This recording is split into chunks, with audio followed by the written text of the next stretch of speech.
Welcome back to Mental Health Warrior and Neurospicy Mama. I'm your host, Amy, and today we're diving into a conversation that I know so many of you will find fascinating and empowering. My guest is Leslie Draffin, a women's microdosing and somatic guide, mindfulness mentor, and menstrual cycle educator. Leslie helps women tap into their bodies, release stored trauma, and reconnect with their feminine energy in really unique and powerful ways. From psychedelic microdosing to somatic embodiment and cycle awareness, she brings a blend of tools that meet women right where they are. This is going to be such a rich conversation, so let's get into it. So that's a lot there, Leslie. Tell us what all that means. Yeah, so basically what that means, and also Amy, thanks for having me on the show. What that basically means is I help women with a variety of interesting modalities tap into the trauma that's locked in their body, overcome mental health struggles, and really start to align with their feminine energy. And I do that through menstrual cycle education or support. I do that through psychedelic microdosing and somatic embodiment practices as well. Okay, I'm very interested in this psychedelic microdosing. Yeah. How does that work? So psychedelic microdosing and the way that I do it is with psychedelic mushrooms. So that's also called psilocybin mushrooms. And when you microdose, you're taking a teeny amount, so small you are never high, you're not intoxicated or hallucinating. However, you're still getting the benefits of things like improved mood, improved brain function, improved energy, and the way that I see it, the ability to really start to look deeply at your patterns. The way that psilocybin works in the brain is it calms a part of the brain called the default mode network. And that's where our deeply ingrained habits live. So for me, my story is I had suffered with anxiety my whole life, and I was deeply programmed to be an anxious person. So when I began to experiment with tiny doses of mushrooms, what I saw is I was better able to pause, better able to sort of zoom out from a situation and not live in the trigger, and really be more present to connect the dots between why I was the way I was and how I could move forward in a positive way. Sorry, I was going to say that sounds less traumatic than traditional therapy and that kind of thing.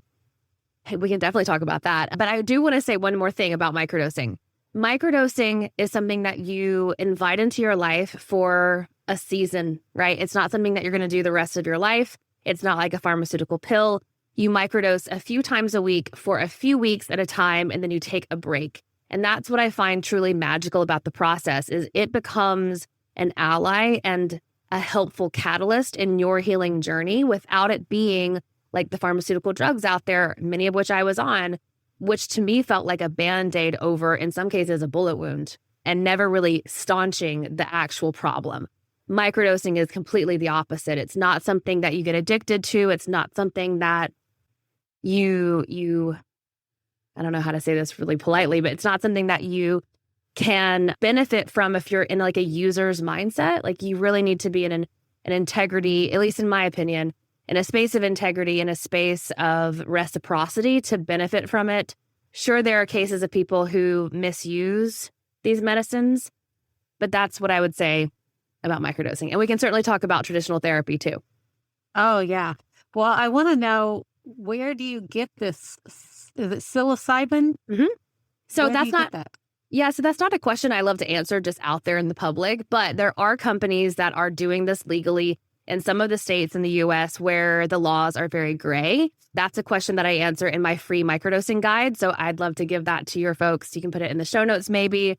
The question is answered there, but I will say there's a couple other places you can start to look for this if you're interested. One, search your local psychedelic society. It might be your state, it might be your town if you live in a big city, like Dallas has one, New York City clearly has a bunch, but Texas has them. Most regions will have some type of a psychedelic society.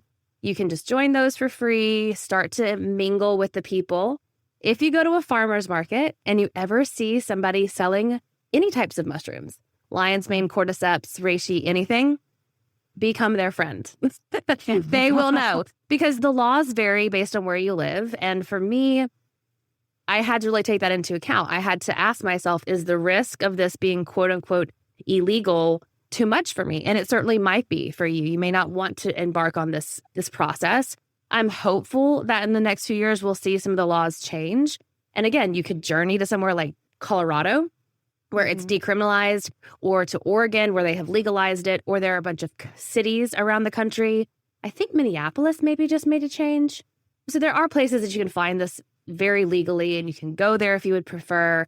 Again, there's places that you can get it on the internet that are safe too. The reason I was asking is because I wondered how safe it is. Like, do people add stuff to it, or do you need to make sure you get it from a reputable person? Yeah, for sure. So every time I post on certain platforms, there's like a bot in the chat that's always like, get it from Fungi Guy 275. Absolutely not. You're never going to order it from somebody you see in the comment section. And so I have done a really dedicated, like, focused job of vetting sources, which is why they're in that guide, so that I've either communicated in person with the person who's behind the company. I've talked with them like in a Zoom or on the phone or through email, or I have worked with their products. So there are some companies that I highly recommend. They're highly safe, but you're right. You don't know what you're getting sometimes on the internet.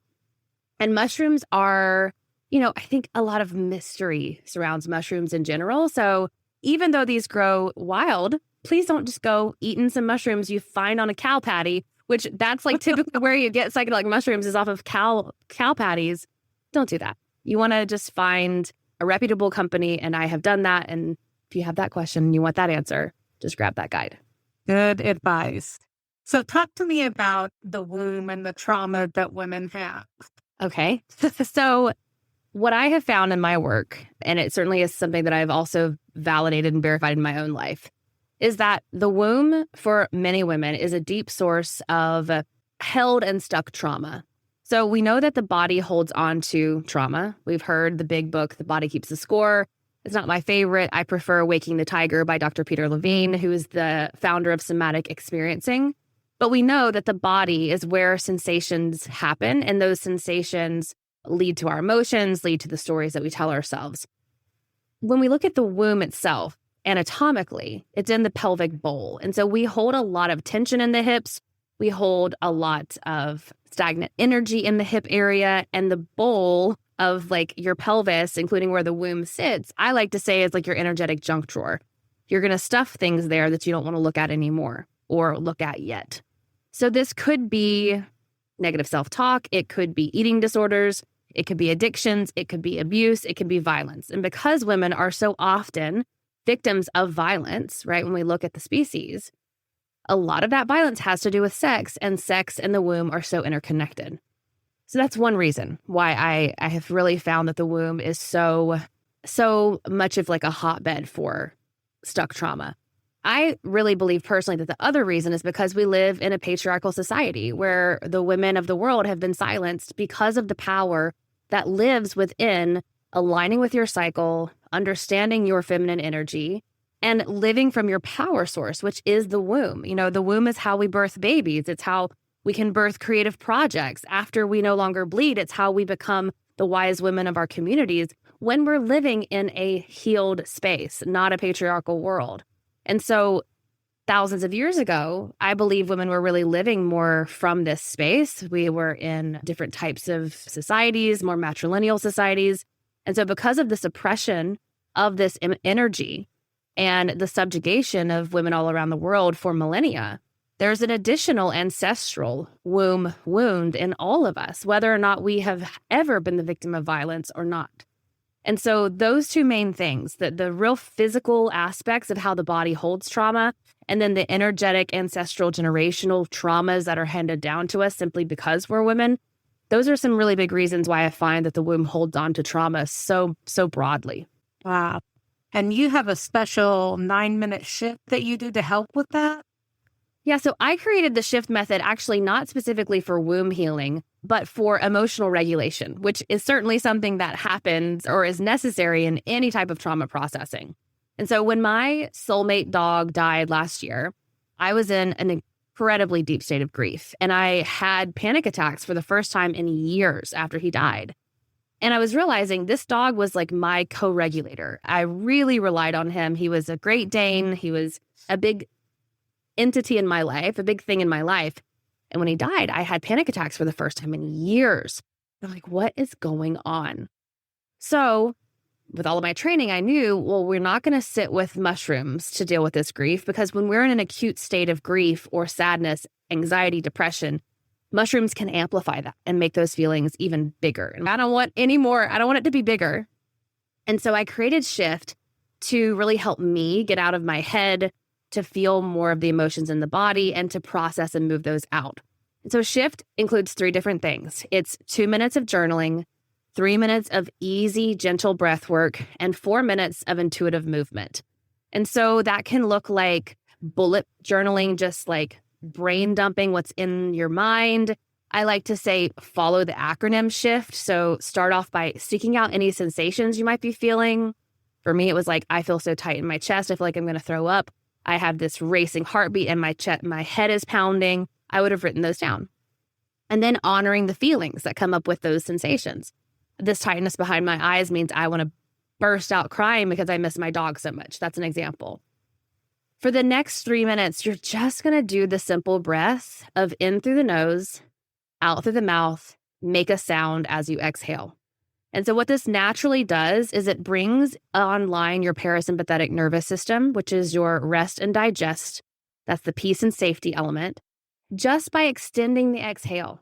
And when you're making a sound, humming, sighing, moaning, yawning, growling, hissing, yelling, whatever, that also stimulates the vagus nerve, which is there in the parasympathetic nervous system, the nerve runs from your head down through the throat, chest, and actually lands in the cervical region. So it's womb connected for women.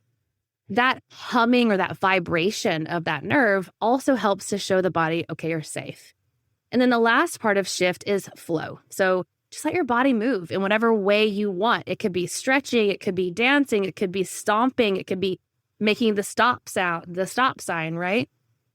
I have really found without a lot of guidance, I don't like to tell people what to do in their shift, but your body, once you let yourself tap into what's coming up and then you have the breath to bring in, you will make like the weirdest, it'll seem weird to you, but it'll make a lot of sense. These like weird movements with your body that could really be you finishing a trauma cycle. I did a lot of work with like posture when I was dealing with this grief because I just felt so contracted and fallen in on myself. Right. And so I would kind of like stand up and let my heart fall forward or come forward. And then the last letter of the acronym Shift is just take a pause, take stock. What's happened? What do I need now to continue to nourish myself? And so that's how it was born. And I've seen it really help people with ADHD. Like people with I have ADHD. ADHDers like typically feel like they cannot meditate. And I'm a meditation teacher. And I got trained because I wanted to do it right, but I struggled so significantly through that. And what I found is that because Shift is timed, I have a free ebook. I'd love to hand it to you for your show notes. And there are playlists I've created.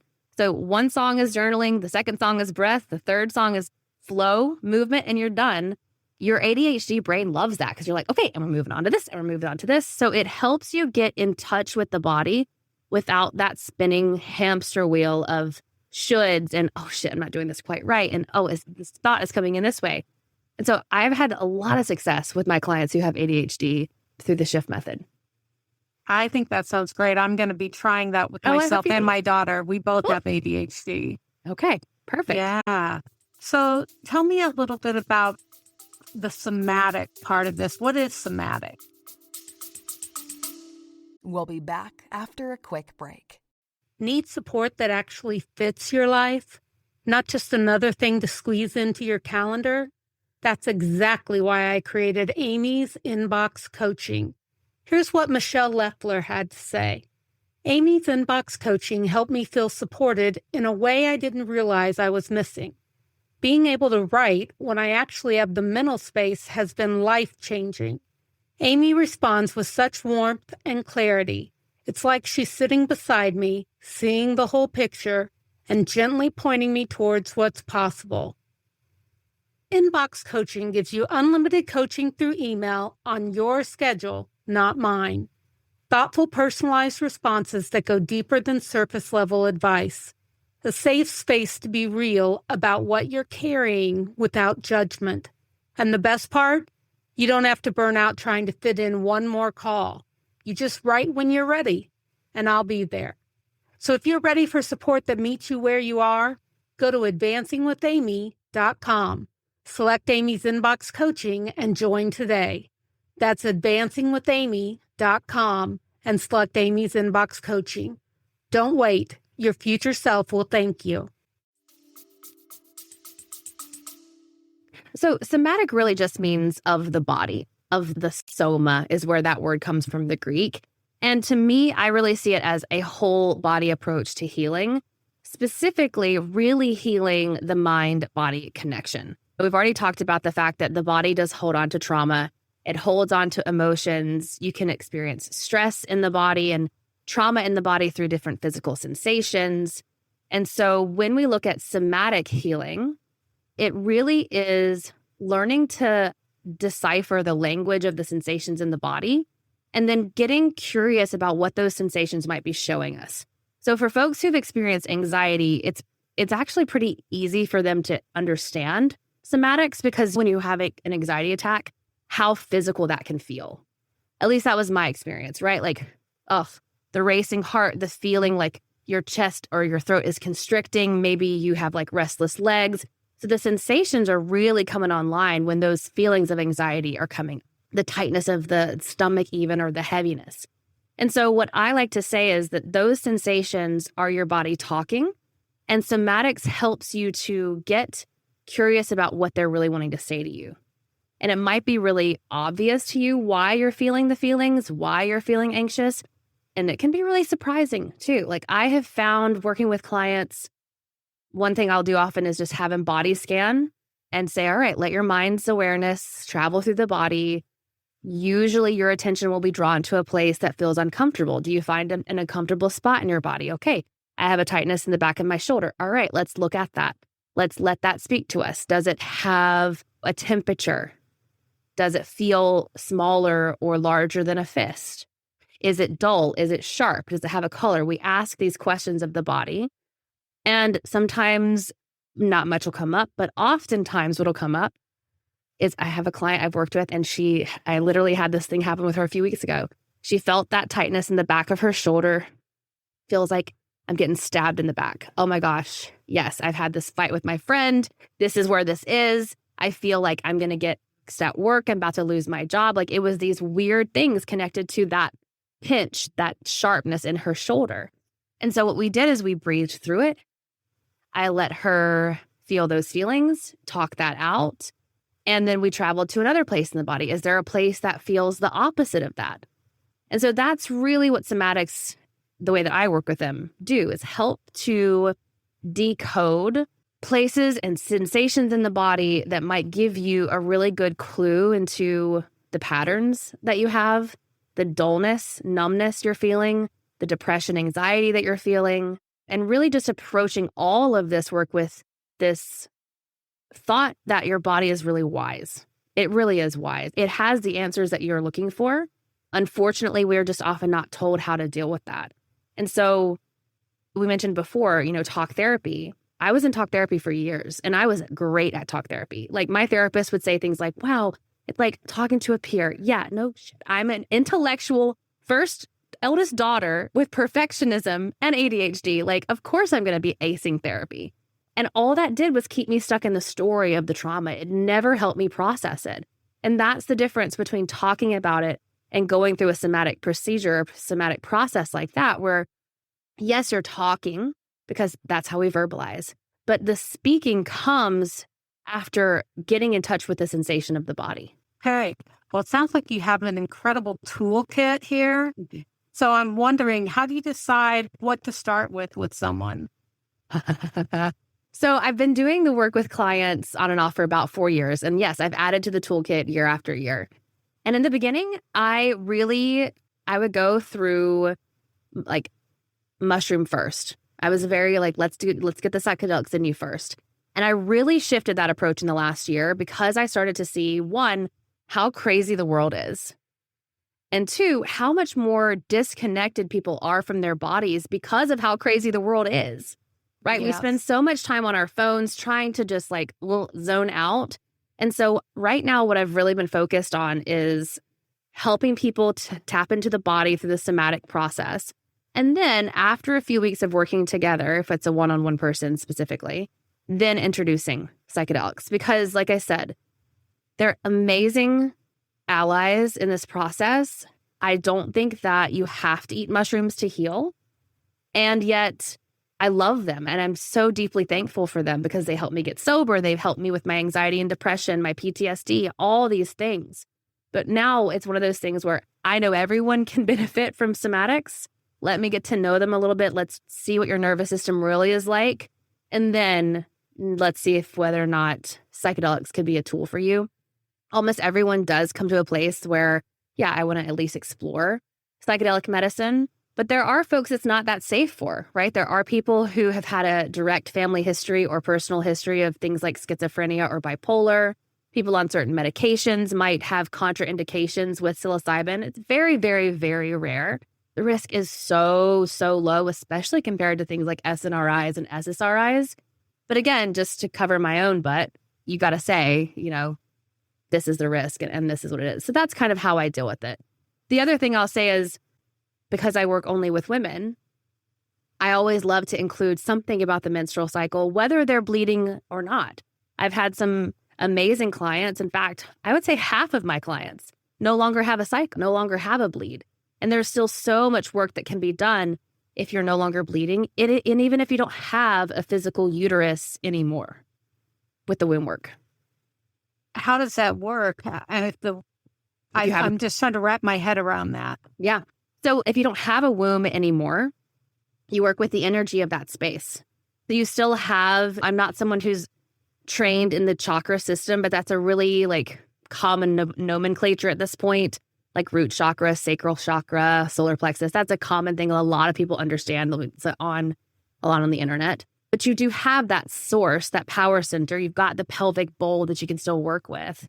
And so for women who don't have a womb anymore, a lot of what we're doing is maybe work with the vulva, maybe work with the vaginal canal, maybe work visioning into the space where the womb was and still seeing it as that power source, that womb cave, and just allowing what's still there to come to the surface. Things like trauma from the surgery of removing the womb. Things like, why did you even need a hysterectomy in the first place? So those things can be really helpful, but it is hard for a lot of people to wrap their head around, how do I do this work even if I don't have that anymore? I think the womb is a lot more than just an organ. And so even if the organ isn't present anymore, I think you can still do energetic work with that space to heal what the body's holding on to in the fascia around that space. That's fascinating. Does that, when you were talking about going through different energy, does that help with sexuality? Mm-hmm. Yeah. Can you talk about that? Yeah. So it can help with, so when you say sexuality, are you meaning anything in particular? So Oh, sorry. I just mean a lot of my listeners are older. And, as women get older, they get drier, they get less interested sometimes, and it's painful sometimes. Yeah. Absolutely. So 100% it can help with those things. So let's just talk about pain, right? If it's painful. First of all, are you dry? Are you using a proper lubricant? Are you doing other things in your life, lifestyle-wise, that are helping you to warm up enough if you are having sex? But the pain specifically is so fascinating. I've worked with people, young and old, who have pain during sex. Vaginismus is one of the things. And I know that may not be necessarily what we're speaking about here because pain can happen in different ways. But what I have found is that when we do either tailored breath work or, like I said, the somatic listening to the body, or when we ask mushrooms to help with our sex life, to help with our libido or our desire, one thing that happens is it often shows us where something else in our life is actually leading to the pain related to sex. So for instance, in my experience. I actually began the work with mushrooms because I held so much sexual shame around getting herpes at age 18. I was so ashamed of that. I'm a preacher's daughter. It threw me into a massive shame spiral that I was in for about 12 to 15 years. Abusing alcohol, eating disorders, Adderall, all the things.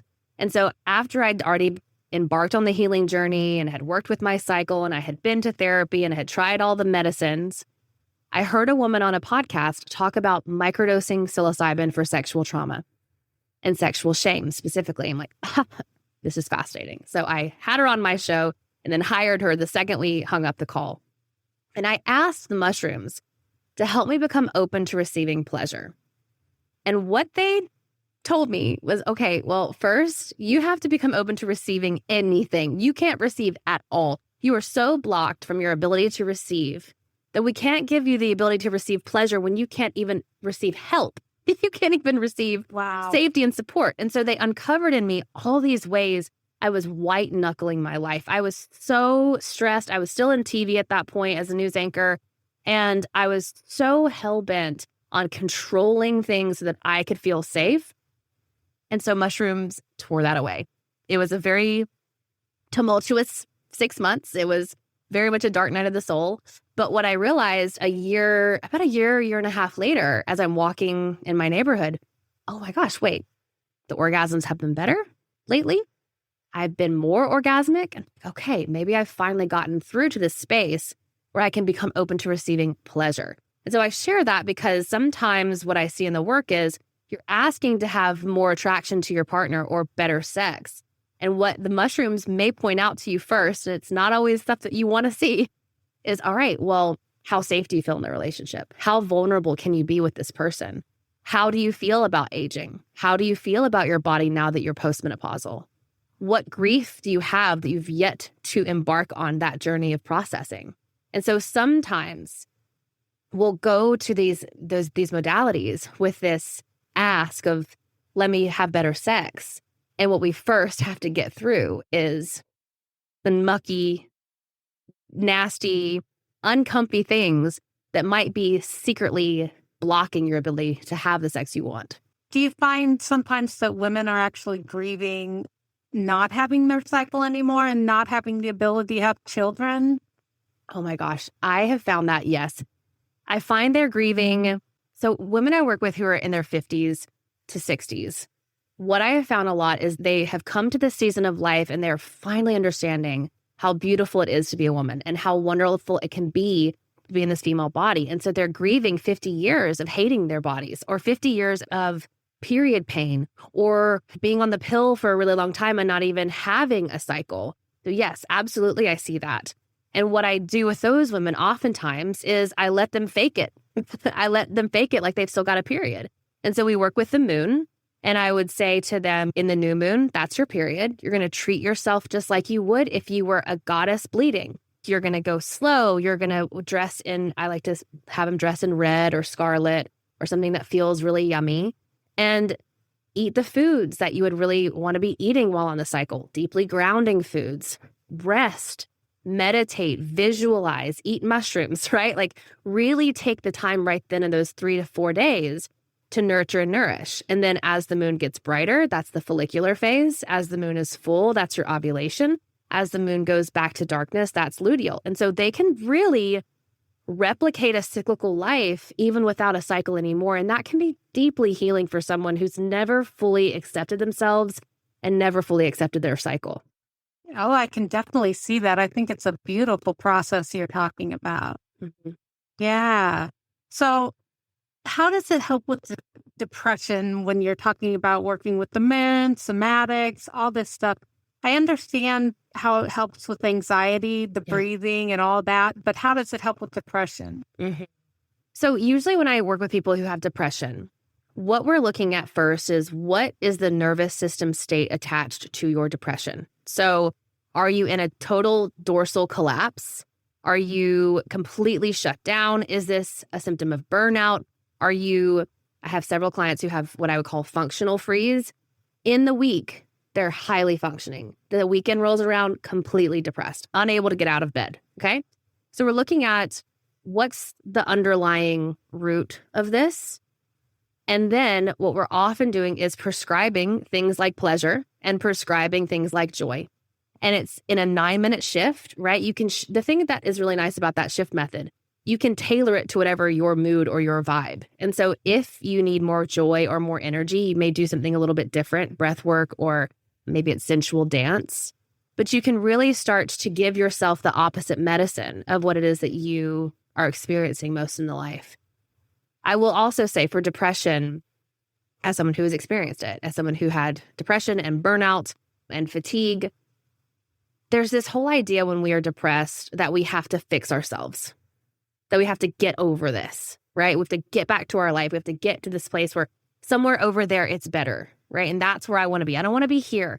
I want to be there where it's not here, where I don't feel like this. And so if you're listening and you have those thoughts, what I'd also say is, one, you don't have to go about this alone. I hope you have some type of a support system.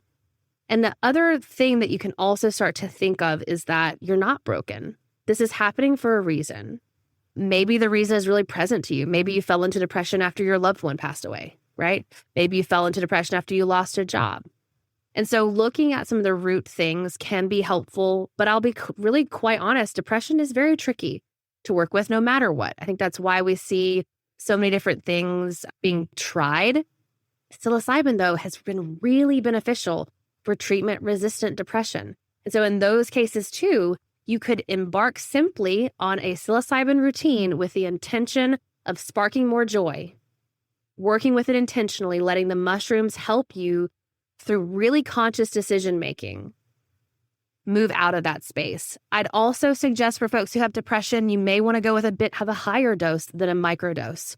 Some of the studies are showing that 1 to 2, even 1 to 3 grams of mushrooms, which will be a hallucinogenic effect, right? Like that's not like you are not eating those and then going to work. You're eating those with someone who's a trained professional. If you've got depression, you definitely need to work with a guide, but you're eating a bigger dose that is really showing to I don't even know.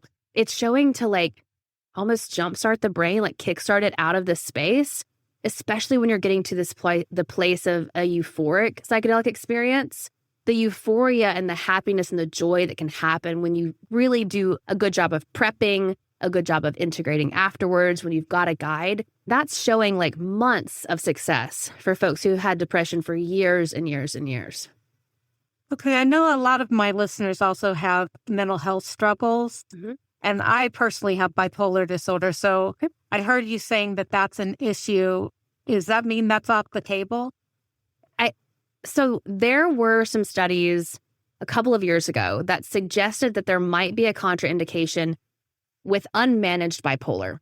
And so that's because back in the 60s, there was so much BS rhetoric around people going manic and losing their minds. And those folks were probably eating mushrooms at a high dose, likely mixing it with LSD or acid, probably cannabis, probably alcohol, right? It was an uncontrolled situation.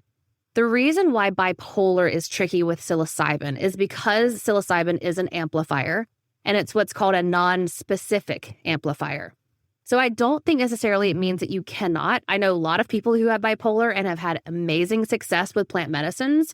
I just think you absolutely should not do it without working with a trained person. If your bipolar is managed, if you are on maybe medications for it, or you haven't had an episode in a while, I think you'd be safer. But it's hard for me to say, is it safe? It's just a little tricky. The science is strange, right? The science is still really new for this. I think what I was reading before is that schizophrenia, bipolar 1, bipolar 2, they really have been showing there is a trial somewhere right now where they're looking at schizophrenia and psychedelics. I know that. So they're trying to figure out how this might potentially help.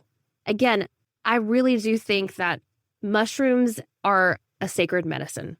And if you are feeling called to work with them, no matter what your diagnosis, and God, this is going to be an unpopular opinion, I might regret saying this, but I think that it's a sacred medicine. And if you're feeling called to work with them, there's a reason you're feeling called. Does that mean go buy some off the internet and eat them alone? Absolutely not. It means you might want to find someone who is a clinically trained psychedelic therapist. I'm not a clinically trained psychedelic therapist, right? You may want to go to somewhere. They have them in Canada. They've got them in a couple of the bigger states and the bigger cities in the US. I think there would be an avenue for you. I just think you'd need to go about it in an even more conscious and do your due diligence even more so if you have that history. Okay, that makes sense. Yeah. So you're making me think about where this is done when you were saying you might have to go somewhere and find someone else. Mm-hmm. What if someone wants to work with you? Can they do that on Zoom? Yes. Or does it have to be in person? Yep. No, so I almost do all my work on Zoom. I find that it's really easy to work on Zoom, especially with the microdose level. So I'm only working with people who are eating teeny doses of mushrooms, and they may eat up to 1 gram. It just kind of depends on what our agreement is, but I still would be like on a Zoom with them at that point. You can definitely connect with me. We can work no matter where you are in the States. I can work with you if you're in Canada, the UK. It's a little harder to get mushrooms in the UK, but it's not impossible. The EU, easy peasy. You can get them over there. Spain, Portugal, great. But yes, you can contact me. If you grab one of the free guides, you'll be on my email list, and you can grab or just reply back to any of those, or find me on Instagram or TikTok. Yeah, that's great. You can work online. I have learned so much today. Is there anything that we have not talked about that you really wanted to cover today? No, I think you did such a good job of covering a little bit of everything. I know we talked about the free microdosing guide. It's called Activate Your Inner Magic. Find that in the show notes. We also talked about the shift method, which is, I would say if you're listening to this, start with the shift method. It will help you immediately feel better. And I love that ebook specifically because there's so many yummy playlists in it. There's a playlist for energy, a playlist for calm.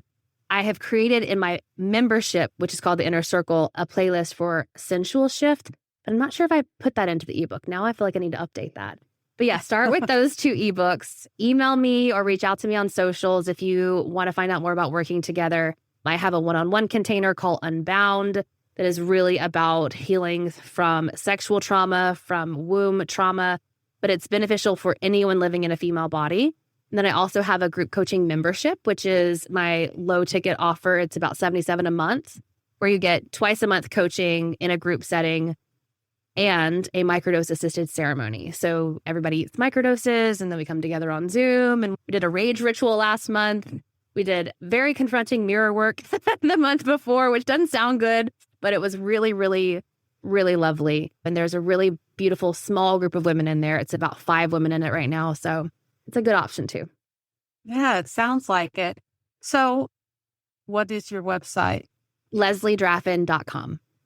Oh, okay. Well, that's easy enough. And I'll put that in my show notes. Perfect. Is there anything that you'd like to leave our audience with today? I would just say, this is just something that I've really been trying to tell myself.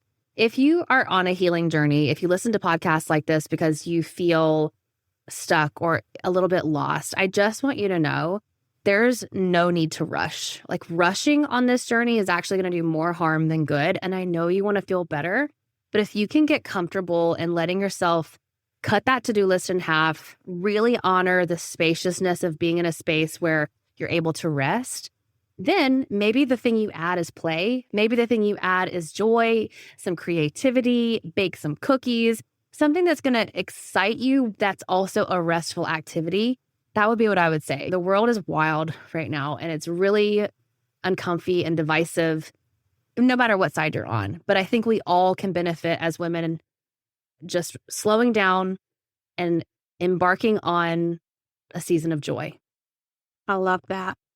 All right. Well, thank you so much for joining us today. Thanks so much for having me.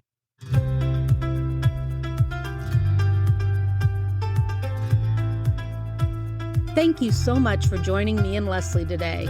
I hope this conversation gave you fresh insight, a little encouragement, and maybe even some curiosity to explore what healing could look like for you. If you loved this episode, please take a moment to subscribe to the show so you don't miss what's coming next. And it would mean the world to me if you left a rating and review. Your support helps other women find this podcast and know they're not alone.